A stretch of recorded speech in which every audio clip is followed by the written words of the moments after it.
This seems a bit of an odd place to start, but as you can see, here we are in the cemetery. This is Retford Road Cemetery in Worksop. It's been here since probably the early part of the last century, and there's an interesting story to talk about here, and it came about as part of a project which I did in 2018 to celebrate the centenary of the ceasefire of World War One, and a surprising turn of events happened as part of the project, which was to in essence place poppies on lampposts outside where the soldiers lived prior to them going off to war, and many of them never came back. Around 509 World War One soldiers' names are on the cenotaph here in Worksop, and it's a beautiful, beautiful evening to be doing this. As you can see, it's a nice clear sky, and the cemetery is quiet.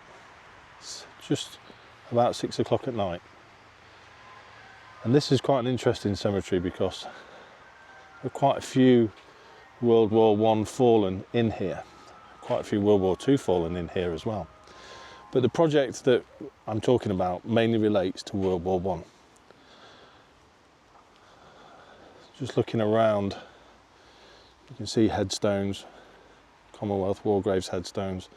There's a small cluster over here, and as we pan around, you will see them dotted around. However, the headstone I want to talk to you about is for a soldier named Thomas Highton. Now, Thomas Highton was a sergeant, quite an interesting career, if you can call it a career. Joined up in 1909, served with the reserve forces, and then obviously as World War One started, served with his battalions and regiments in a variety of places, modern day Iraq, Mesopotamia, and he served over in France as well. Here is Thomas's grave.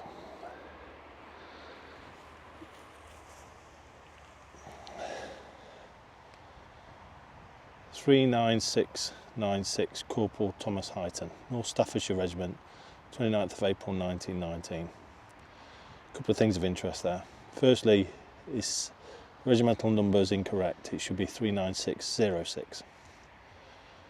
Corporal Thomas Highton. He was an acting sergeant. He's down as a North Staffordshire Regiment, which was the last regiment that he was in. However, he served most of his time in the Notts and Derbies, Sherwood Foresters. And his date of death, you'll notice that it's post World War One, 29th of April 1919. Thomas died of his wounds. And when we say wounds, they weren't strictly wounds. It was more to do with a condition that was contracted, and it wasn't like he was shot and he died because of being shot. He contracted a disease over in Mesopotamia, and then we think he was gassed, and that had some impact on his lungs, but ultimately he died in 1919. So this is where the story ends. I'm going to go through shortly how this headstone came to be. So, where to begin? It was an unusual beginning in the cemetery, but I think that it was appropriate to start the video there because that is ultimately where it ended. The journey ended. For a number of reasons, the conclusion occurred on the installation of Thomas's headstone. The headstone came about in quite an unusual way, and I'm going to explain how the project started, why the project started, and the unusual turn that the project took. So back in 2016, we were at a local branch, the Worksop branch of the Royal British Legion, looking at ring fencing funding and things like that for Festival of Remembrance parades and the Festival of Remembrance performance, which takes place typically in October around Remembrance time. For those of you that don't know, Remembrance time is a period in the Remembrance calendar which starts 2 weeks before Remembrance Sunday and it finishes 2 weeks after. It's a recognised period. So, for example, wearing poppies typically starts 2 weeks before Remembrance Sunday. Most people stop wearing them after Remembrance Sunday, but some continue to wear it up to 2 weeks after, and some wear the metal pins all year round, and you know, great respect to them for doing that. There are activities which take place within Remembrance Tide, which, for Royal British Legion purposes, are quite clear and categoric about where the funds must go for any events that take place during Remembrance Tide. So, lots of armed forces charities raise money all year round, and it doesn't necessarily go to their primary objective, which may be to be providing support to families and veterans of a specific conflict. So, for example, Afghanistan and Iraq. With the Royal British Legion, what they do is they have branches dotted around the country. It's slightly different to most organisations or veterans organisations in that it has a membership side, and the membership side is made up of these clubs which are dotted up around the country. They call them branches. So Worksop has a branch. You can raise money throughout the year for the branch and for the upkeep of the branch, but you're very restricted and limited as to what you can spend those funds on. However, regardless of what you do all year round, for the 4 weeks that is Remembrance Tide, you cannot raise money for your branch. Every single penny that's raised during Remembrance Tide has to go to the Poppy Appeal. And a lot of people will probably find that unusual because they think the Royal British Legion and the Poppy Appeal are something different. Some people think the Poppy Appeal and Help for Heroes are the same thing. The Poppy Appeal is an appeal which is, it's well over 100 years old now. And it's well established, and people have trust that every penny that you give to the Poppy Appeal goes to the veterans. And it largely does. There will be some things that are funded for the British Legion which people say, well, I'm wasting my poppy money sending it there if, you know, they're going to pay the chief exec. Right. Just to clarify, the chief exec isn't paid out the Poppy Appeal money. The chief exec is paid out of any monies that are raised through business activities of the Legion, such as RBLI, and also they have a lot of properties which they rent out. The properties have been left to them, to the Royal British Legion. So I'm detracting away from what the actual story is. However, that is what Remembrance Tide is. In 2016, we were looking at what we could do for the 2018 Poppy Appeal and the 100th anniversary or commemoration of the armistice.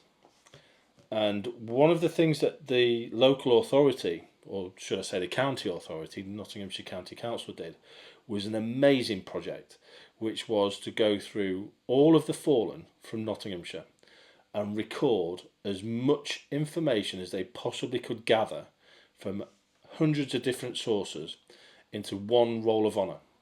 And I'll put the link to the Roll of Honour in the description. Now, the reason they did that was that they wanted to remember all of the fallen in as much possible detail as they could, which was great, fantastic. So, armed with the information that I had, in that the council had already done this, they'd started this I think back in 2014, we were in 2016, and the information that they provided was pretty detailed.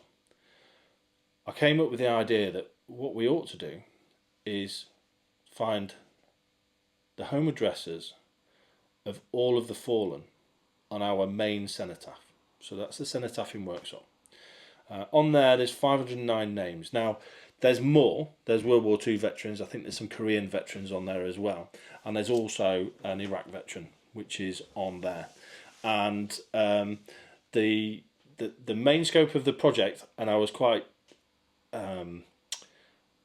specific in what the scope should be, was to remember in this project the fallen from World War One, because we had that information available to us via the council's project.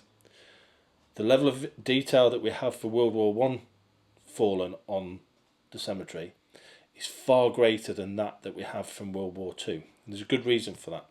The reason is mainly because information on the fallen is much better than information on those that survived anyway. However, the distance in time is much greater, and therefore more information was made available through census releases, whereas 100 years has not passed at the point where some of the data that we would want for World War II veterans would be available. So, for example, in 2016, we would not be able to get 100-year census data for veterans of World War II that were born in the 1920s. Just wouldn't be made available. It's probably starting to become made available now, and whether the council have the funding in this day and age to be able to do that for World War II veterans is unknown. I don't know that. But there is a lot of information available for those, but we didn't have it for the World War II veterans, and this was a 100-year anniversary of the ceasefire and the armistice of World War One. So it seemed fitting to take the 509 names from the cenotaph and revolve the project around that. So I embarked with the blessing of the chairman at the time from the branch, and also with the support of all of the councillors. And in Worksop we have what we call a charter mayor, a charter trustees, and I had the support of those in that they would help fund the poppies. Now the poppies are these things. As you can see, we call them floppy poppies because that's what they are, floppy poppies. And the plan was to take the information from the website that was given from the council and populate the poppies with information about the soldier, when he died, where he lived, and he was remembered. Now these were all handwritten. None of them was printed with stickers. We didn't feed them through a big printer. There was nothing flash that went on these. They were handwritten, 509 of them.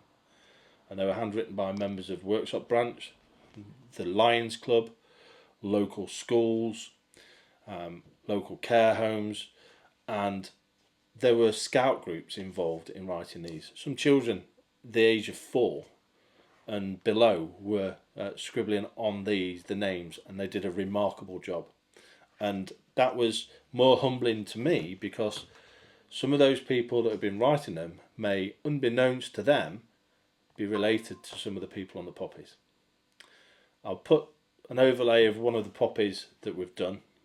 All of these poppies, the ones that weren't taken by members of the family, are still available. They're still in the branch, and they can still be seen if people want to see them, or if they have a relative that they think may be on these poppies. So we took the information, we got it from the council, I put it into a spreadsheet. This took the better part of 14 months to do, just going through it part-time in the evening when I had chance. And then I extracted that into chunks of Excel spreadsheets, which I could then send on to these groups and say, right, you write those poppies, you write those poppies, you write these poppies. Once all the poppies were done, we then embarked on a massive task of trying to determine where the poppies were going to go and on what route. Now, a good friend of mine and also branch member is a chap called Andrew Glassborough. And Andrew and I were charged with being poppy putter-uppers. And as chief poppy putter-uppers, we pretty much went round all of the lampposts in our vehicles with ladders, zip tying these poppies up to the top of the lamppost. And you will see through some of the overlays that I put on here how some of these poppies were installed. And I'll say installed in a loose way. They were basically just zip tied on. However, what made it even more interesting is that some of the streets where some of these people lived have long gone. Sometimes, in some situations, they've been built over twice. You know, the Slums Act of the 1960s got rid of Maycroft. Maycroft was then rebuilt, and then the properties that they rebuilt on Maycroft were so poor in quality, they had to be ripped down in the 80s and rebuilt. So it was quite interesting to try and determine where to place those poppies. And yet again, online resources from a maps project in Scotland was really the saving grace. What it does is it gives you the opportunity to see Ordnance Survey maps from the 1900s, early 1900s, and overlay them on a Bing map, which is perfect. You know, absolutely perfect for the nature of the project that we was doing. We could actually get it to, you know, a GPS location to where the nearest lamppost would have been to that individual's house. So what we had was a big pile of poppies, routes that we'd carefully planned in Google Maps, and we had a desire, ladders and vehicles.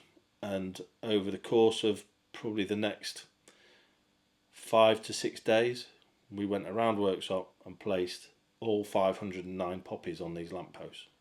Now, we had I think there was about 40 to 50 people who we didn't have addresses for. We had specific information about them, but we didn't have their final address or where their parents lived or an address where they may have lived. So we took the decision to line the route from the start of the Remembrance Parade all the way to the cenotaph with these poppies. So essentially, the poppies became our guard of honour.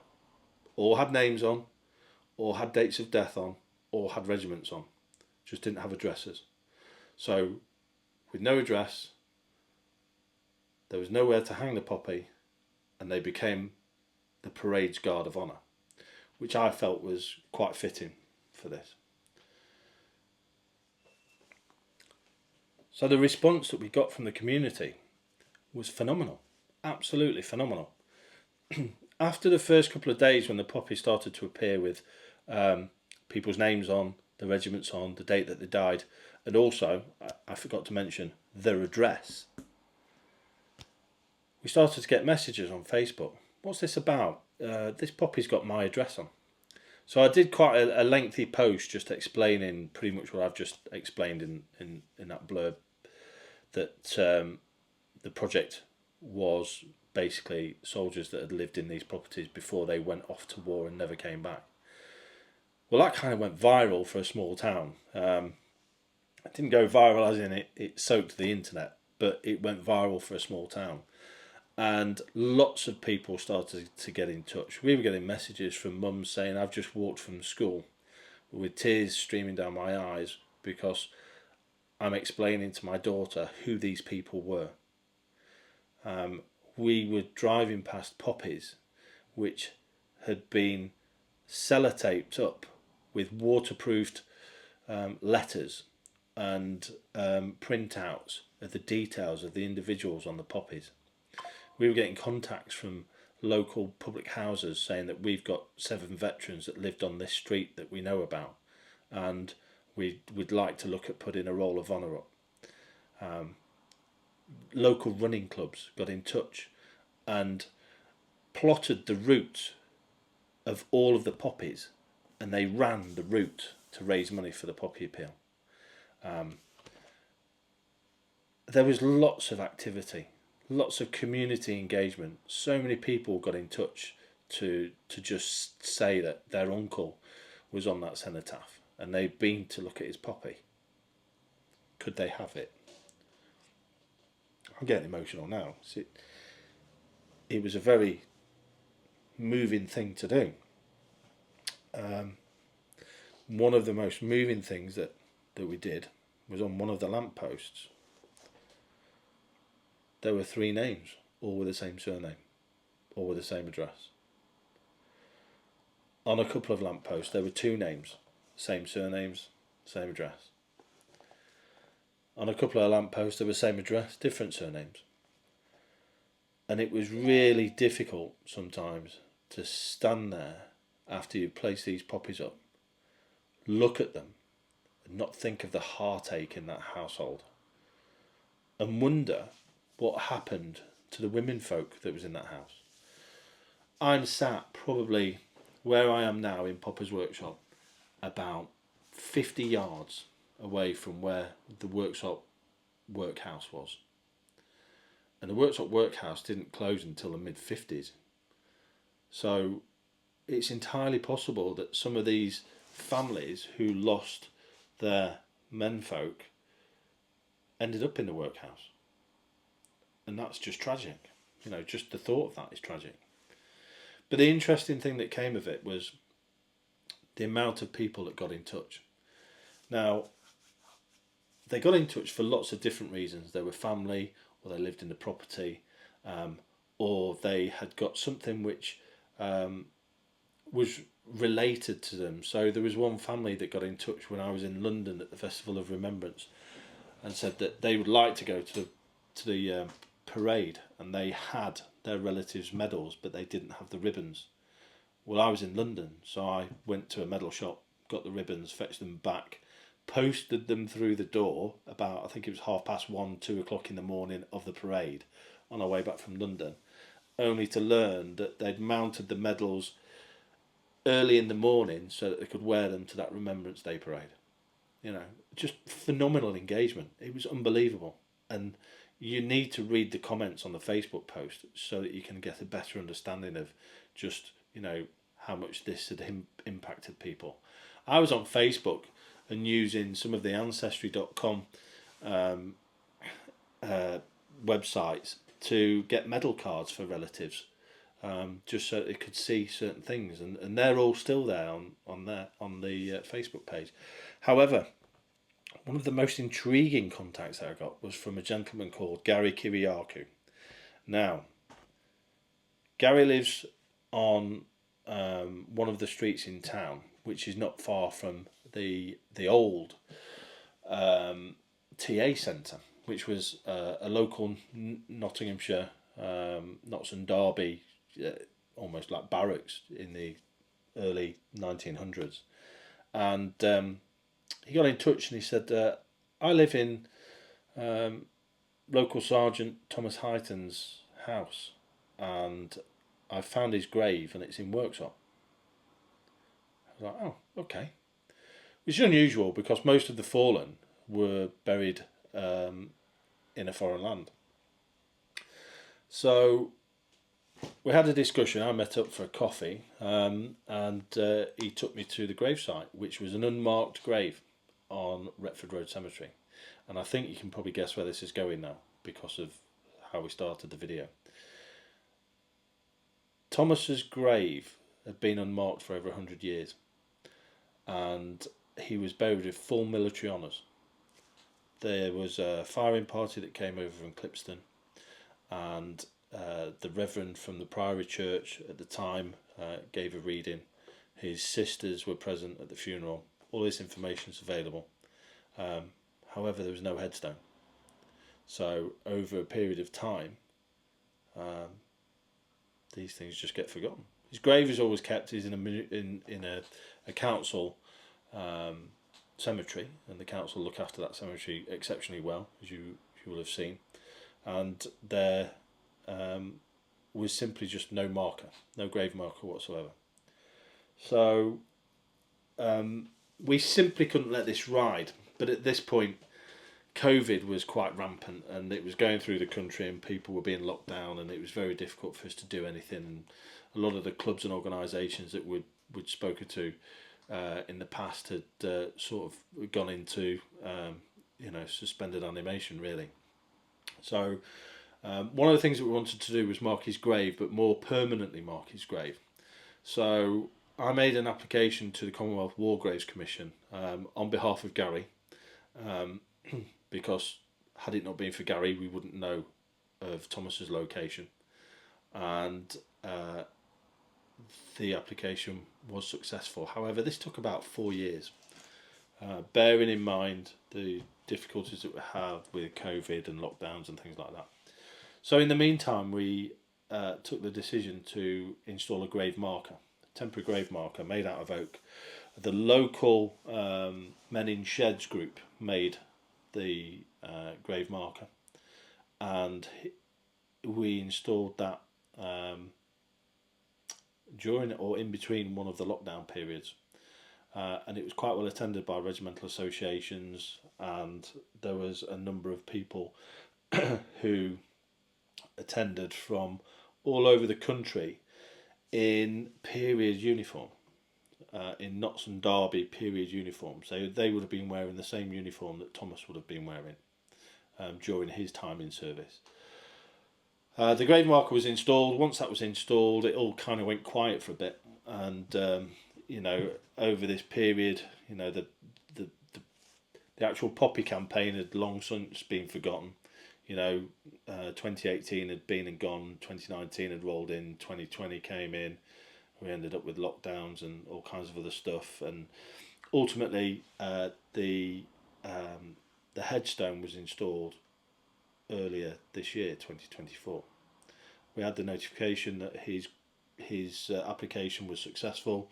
He was eligible for a Commonwealth War Graves headstone, and as part of that, he would be receiving his install date on a specific date. So with that information, and armed with that information, we took the decision that we'd let the headstone installation go ahead as planned. That would not necessarily be something that we would want to be a part of, but at a later date we would commemorate his headstone. So what I did is I tried to replicate as close as I could the service that he had at his original.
So we had a firing party with number 1 Enfield Rifles firing blanks.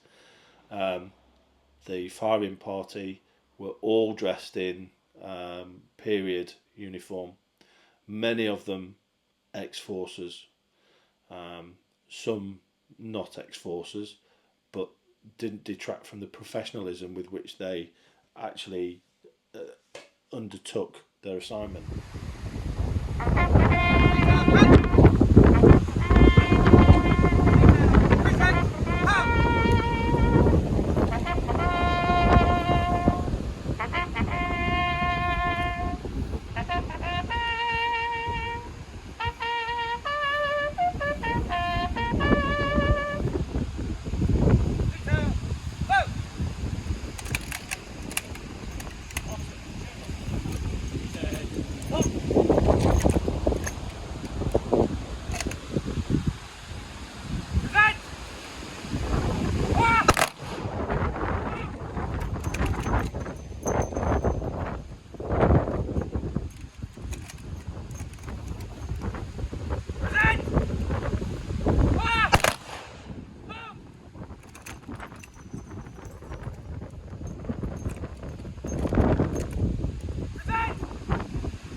And we had the regimental mascot there, Corporal Darby, the Ram, the regimental association, the vicar from the priory church, in exactly the same way as it was done when the original funeral took place.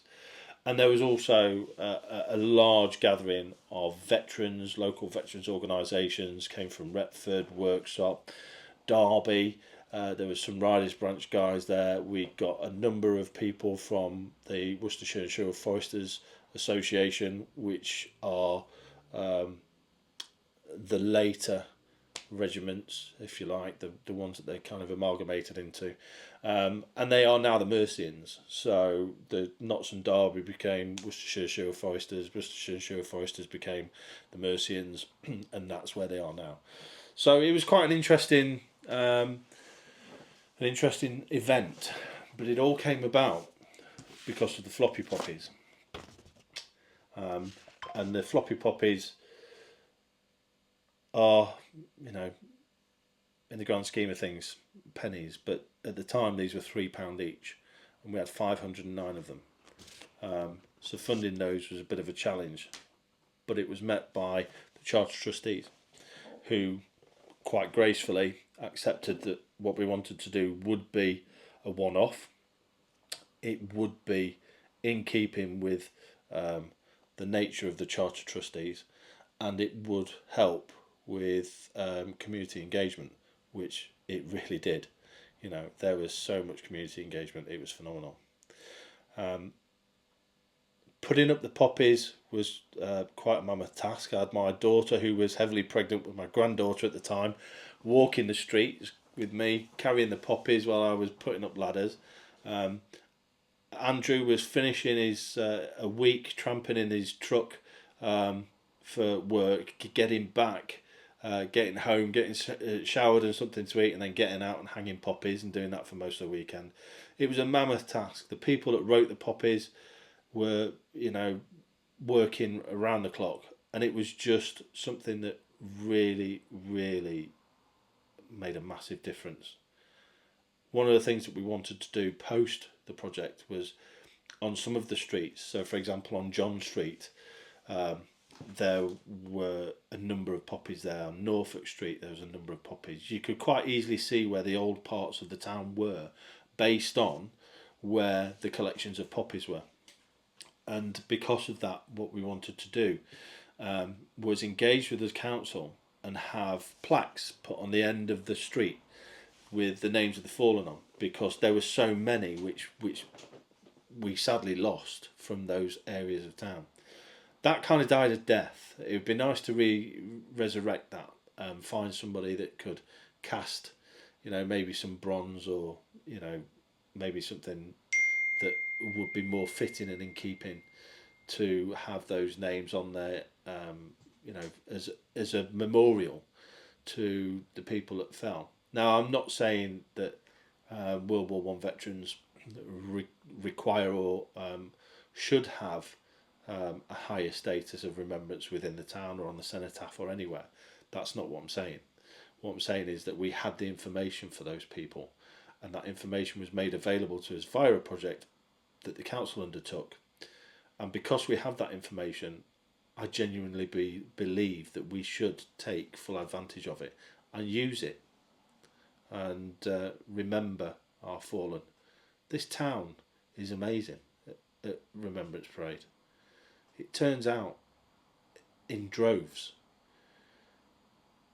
The parade itself is full of scouts, guides, cubs, you name it, almost all youth groups, air cadets, sea cadets, army cadets, veterans associations, you name it. If there's a youth group going, they will probably be in that parade, and they will march down. We'll do the 2-minute silence. There'll be some prayers, and the fallen will be remembered. There'll be a march back, right the way through the top of town. An eyes left is given to the Lord Lieutenant or the Deputy Lord Lieutenant. The parade falls back in on the square, and then we fall out. And on conclusion, you can quite easily see families that have got relatives on there because they're wearing medals, and the fact that remembrance is being passed down from generation to generation. There's kids in pushchairs there, and they'll remember these parades. And we need to remember these parades. We need to remember the fallen. And that's what this project was about.